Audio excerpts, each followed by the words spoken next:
Hi, it's Andy here at Photechvideo, and in today's video I'm going to show you how to save money on backgrounds, backdrops for your small studio.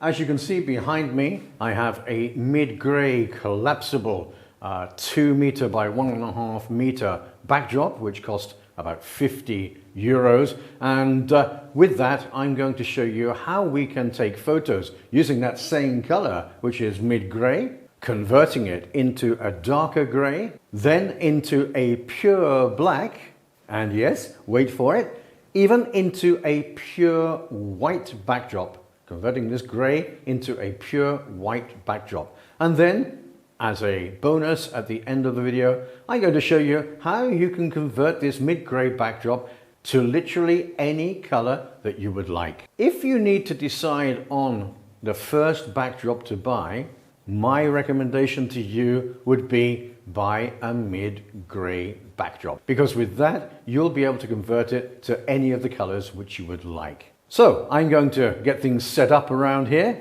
While I'm doing that, please subscribe to my channel, click on the like button, and also click on the bell to receive notifications when I drop a new video. And if you know any friends or family who you think might like this video, share it on your favorite app as well.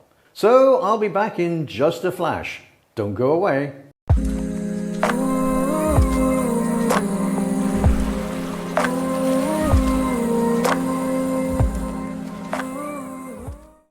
So apart from a mid-grey backdrop, which is my recommendation initially for any photographer, my other recommendation is get yourself a mannequin head.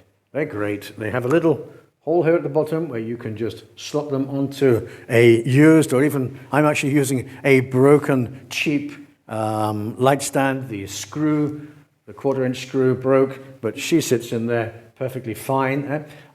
These are amazing because you can test, you can spend hours practicing with different lights, lighting setups, techniques, distances, backdrops, and it doesn't cost anything, just the price of the mannequin head. So my recommendation, get one of these, practice as much as possible, because then when you go on to doing sessions, you're going to be an expert in where to put your lights, what power to use, where to put your model away from the background, etc., etc.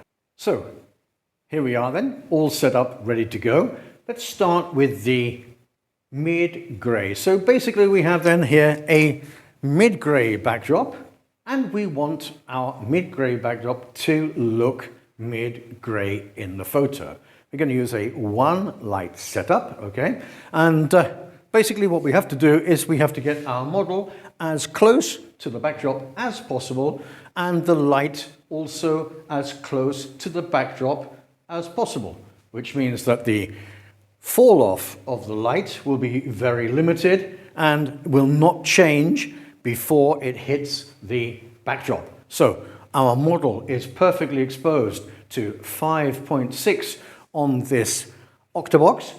It's a Neewer Q3 flash head, and as I say, our model is perfectly exposed at f5.3, 1/200th of a second, which is my maximum sync speed on my Panasonic Lumix S5, and the ISO is 100. What we're looking for is to get a color as close to the actual backdrop itself. So remember, we have our light as close as possible. It's about a foot away from our model, and it's about a foot away from our backdrop. So let's give it a try. I think we're going to get a mid-grey. And there we have it, a mid-grey backdrop created on a mid-grey backdrop. Not difficult, you might say. But things are not always as easy as they look, because very often people will be using a white backdrop and expect it to be white, and then later they find that it isn't.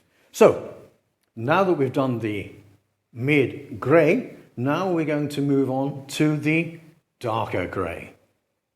Okay, so now for the next part, what we're going to do is to convert this to a little bit darker grey. So what I've done this time is I have added a grid to the front of this hector box, as you can see, and all I'm doing is turning it and feathering it a little bit, leaving my model with that same proximity to the backdrop. As you can see, there's only like maybe a foot there, and I'm feathering the light so that it goes just behind her head. So in theory, none of the light is going to come on this side, and any extra light will come maybe on here, creating a shadow. So it's still metered at the same, at 5.6. Let's give it a try and see what we can get. So here we go. So we're shooting at 200th of a second at 5.6, f-stop 5.6 on ISO 100. And let's see what that looks like. We've got a nice grey, dark grey background there, and our subject is perfectly exposed. So that's what we were looking for. That was a dark grey background created by using the same lighting setup, except with a grid on that hector box. Now, for our next setup, what we want to do is we want to make that background go a complete black. So to do that, what we're going to have to do is move our model a bit further, keep our light close to the subject, because remember, the fall off behind the model is very quick. So once that fall off happens, it should create a black backdrop behind. So we're going to continue at 5.6, we're going to continue at 1/200th of a second, and we're going to continue at an ISO of 100, just literally moving our model further forward and moving the light with her. We're going to keep the grid on there as well. Let's move the light forward first. I think about here should be okay. And now let's move our model forward so that we have a larger separation. I'm going to feather in here as well so the light just falls on our model. Let's take this then now, take the camera and give it a try and see if we can actually get a complete black background. So here we go. Let's give it a try. 1, 2, 3, and there we go. So there we have our pure black background. So now that we've obtained our pure black background, what we want to do now is convert this pure black into a pure white. And we can do that with just 2 simple steps. Step number 1 is that I have added a second light to our setup, okay? So this is a slave flash which illuminates backdrops, okay? So what I'm going to do is I'm going to put it directly behind our model, and hopefully that is going to give us a white background, but it won't give us a pure white because I don't have any way of controlling the power output on this particular flash. So to compensate for that, I want to continue shooting at 5.6, okay? So I've increased my ISO from 100 to 200, effectively doubling the amount of light entering into my camera. Like that, it's going to give me a brighter background, a more white background. And I've remetered the key light here for 5.6 as before, and I've also metered the back of our model's head with the sphere facing the backdrop, because I want to make sure that the light which is hitting the back of our model's head is no greater than the light which is hitting the front. Like that, I know that I'm not going to burn out the hairs on our model. I'm not going to lose detail, okay? So everything's still the same. We're shooting at 1/200th of a second. We're shooting at f5.6, but this time we're shooting at an ISO of 200, which will give us that little bit of extra light that we need on our backdrop. Metered at 5.6 on the front, and also metered at just under 5.6 on the back. So let's give it a try and let's see if we can make a pure white backdrop. And there you have it, a pure white backdrop by using a grey background. So our model is perfectly exposed and also our backdrop is perfectly exposed. We've lost no detail in her hair, as you can see. Perfect photograph just by using a key light and a small slave background flash on the back, which illuminates the mid-grey background and converts it into white. Now we need to look at the different colors. Now let's give it a try here. We're going to direct the sphere about on the nose or the mouth, the chin of our model in the direction of the light. Press it so that it will receive the light when it comes and trigger the flash.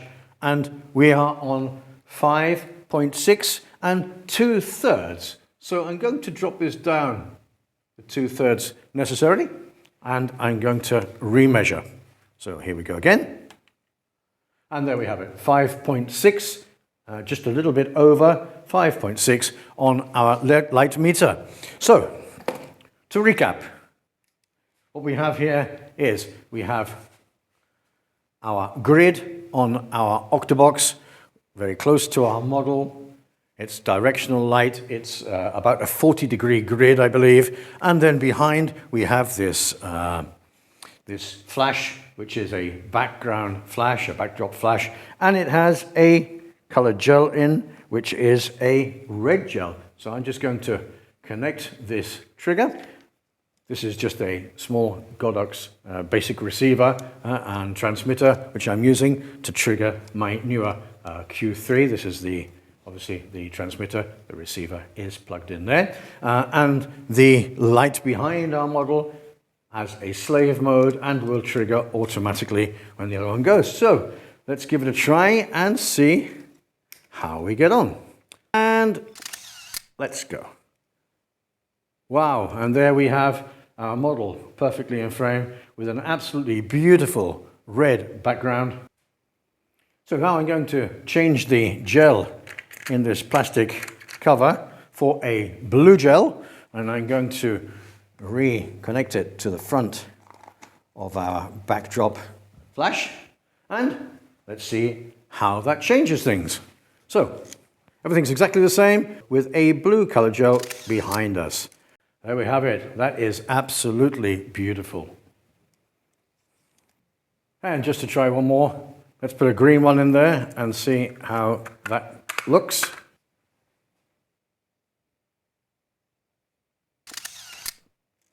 And there we have it, a nice light green backdrop as well. So there you've been able to see that just by moving your subject further away or closer to your backdrop and moving your light further away or closer to your subject, you can change the color of your backdrop. So remember, we've gone from a mid-gray, which is what this backdrop is, to a darker gray using a feathered effect. Then after that, we've gone into a pure black backdrop by moving our model away from the backdrop, but keeping the light at the same distance to her. And then we've converted that exact same position into a pure white backdrop. And all we've done there is added that small slave flash behind our model, making sure that it's no brighter at the back of her head than the light, the key light, which is on her face. And we've converted it into a pure white backdrop just by using one little extra trick, because remember, I couldn't change the power output, so I needed to increase my ISO. I doubled my ISO to 200, which meant that I got a much stronger powered light behind on my backdrop. I remetered my model at 5.6 and everything was absolutely perfect. And then after that, we used those colored gels and we created a blue, a green, a red, and we could have created the whole rainbow. All of this on a mid-price, I would even say cheap, mid-gray foldable, collapsible backdrop. So remember, if you're thinking about buying a backdrop, if you're thinking what color to buy, my recommendation to you is buy a mid-gray, because with that you're going to be able to do so many things, and this is such a marvelous exercise. Well, I hope you found that video interesting, informative, maybe educational, and even entertaining to a degree. If you did like the video, please click on the subscribe button, click on the like button, click on the bell to receive notifications when I drop a new video. And if you think one of your friends or family may like this video, share it on your favorite app as well. So this is Andy signing off until the next time. Take care and be safe.